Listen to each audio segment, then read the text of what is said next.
Everyone, I hope आप सब अच्छे होंगे। सो स्टार्ट करते हैं next topic, evaluation and assessment का। इंपॉर्टेंट क्वेश्चंस रहेंगे इसके अंदर जो आपके लिए बहुत ही ज्यादा इंपॉर्टेंट रहने वाले हैं सीटेट और बाकी टीचिंग एग्जाम्स के पर्सपेक्टिव से। फर्स्ट क्वेश्चन है असेसमेंट डैश लर्निंग। कौन सी असेसमेंट है जो लर्निंग को बढ़ावा दे?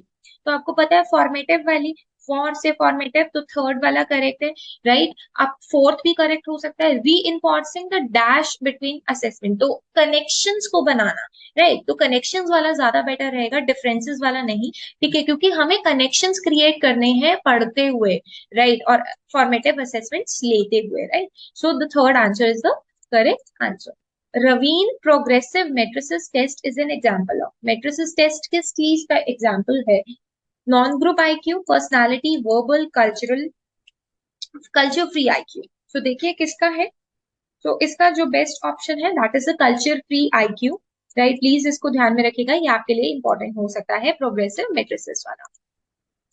Next question, the following are the features of anecdotal record. Anecdotal record क्यों लिखते हैं? बच्चे का सारा रिकॉर्ड, कितना उसने अच्छा काम किया साल में, क्या क्या चीजें में उसकी कमी थी, कौन कौन सी चीजें इंपॉर्टेंट है, तो वो क्या डिस्क्राइब कर रही है basically. It is the factual report with enough detail. Subjective evidence है बिहेवियर का, accurate description, describe personal development, बिल्कुल भी नहीं। सो ये बेसिकली एक तरीके की रिपोर्ट होती है जिसमें इनफ डिटेल रहती है, राइट।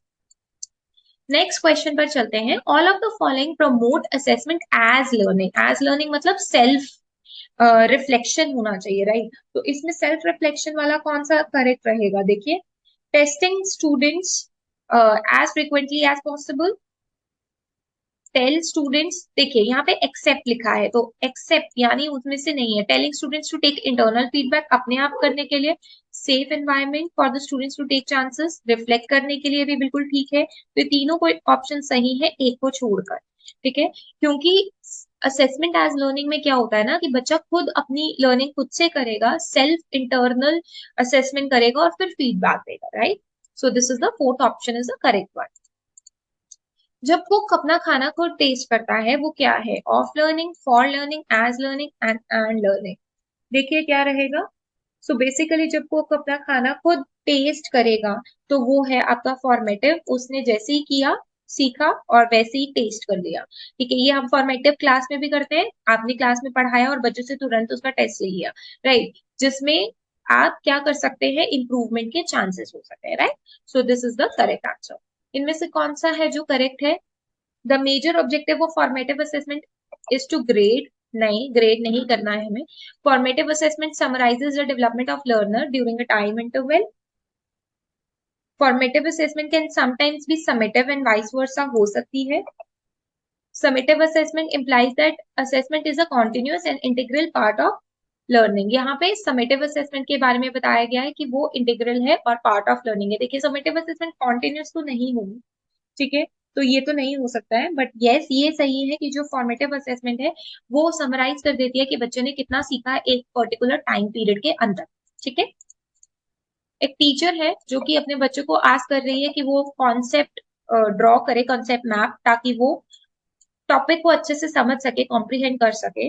वो चाहती है कि टेस्ट करे, या वो चाहता है कि टेस्ट करे ability of students to summarise the main point, trying to develop rubrics, jogging the memory, या कंडक्टिंग फॉर्मेटिव असेसमेंट। तो टीचर क्या कर रही है यहाँ पे? तो टीचर यहाँ पे फॉर्मेटिव असेसमेंट ले रही है, राइट, क्योंकि टीचर ने बच्चे को बोला कि जो समझा अब उसको खुद से रिफ्लेक्ट करो, right. So it's a formative assessment.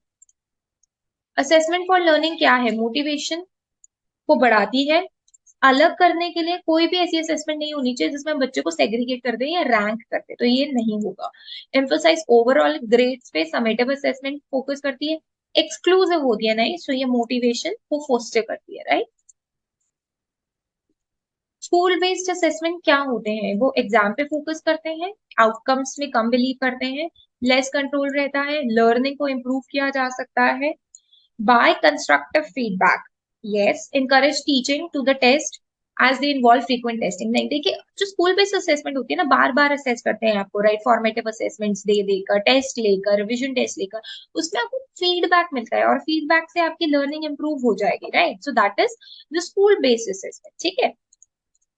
Which one of the following assessment practices will bring out the best, कौन सा ऐसा है जो बेस्ट को निकालेगा बच्चे के अंदर से।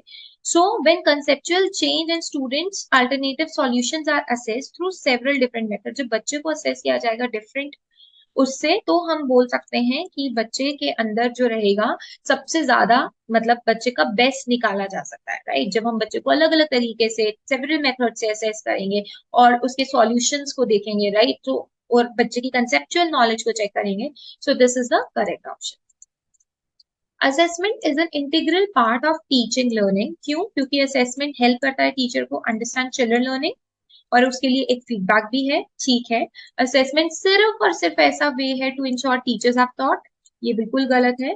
इन today's time marks are only important, बिल्कुल भी नहीं, नॉलेज इंपॉर्टेंट होती है। Children needs to be mark, children को मार्क करना चाहिए और कंपैरिजन करना चाहिए, नहीं। तो the first answer is the correct answer, जिसमें एक फीडबैक मिलता है टीचर को भी, और अगर बच्चा बार बार फेल हो रहा है तो इस मीन्स कहीं ना कहीं टीचर की लैकिंग है, तो टीचर को अपना वे ऑफ टीचिंग बदलना चाहिए, मेथड उस बच्चे के अकॉर्डिंगली चेंज करना चाहिए। जो असेसमेंट है आपका पेपर पेंसिल टेस्ट, वो क्या करेगा? कॉम्प्रिहेंसिव इवैल्यूएशन है, कॉन्टिन्यूअस इवैल्यूएशन है, ओवरऑल असेसमेंट के लिए है, या असेसमेंट को रोक दे रहा है, यानी रोक रहा है। सो सिर्फ और सिर्फ, क्योंकि यहाँ प्लीज ओनली पढ़ना मत भूलिएगा पेपर में भी, only paper pencil test assessment को कम कर रहा है, लिमिट कर रहा है, रोक रहा है, और बाकी वेज भी है असेस करने के।